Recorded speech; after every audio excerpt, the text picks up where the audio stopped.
If you are getting this type of error while opening any application in Windows, then don't worry. In this video, we will solve the error. Let's start. First, check your system type. Right-click. Click on Properties. You can see my system is 64-bit.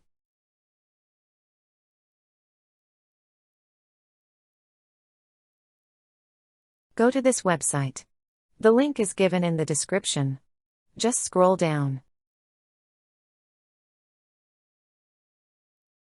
Download the MSVCP140.dll file just by clicking here.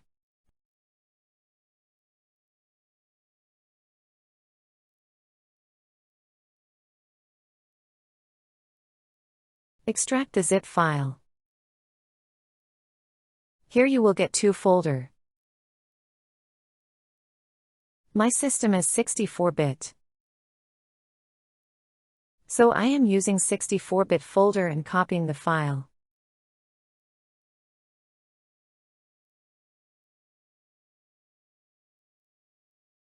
Now go to the C drive and click on Windows.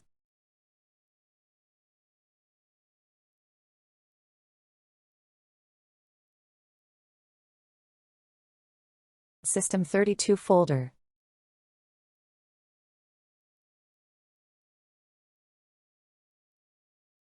You will get MSVCP140.dll file inside System 32 folder. Replace it by the new file.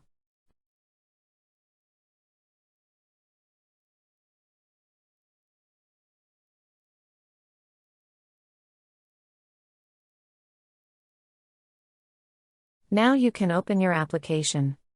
If it is still showing the same error, just restart the system and open the application. It will work. I hope this solved the error. Thank you for watching. Have a nice day.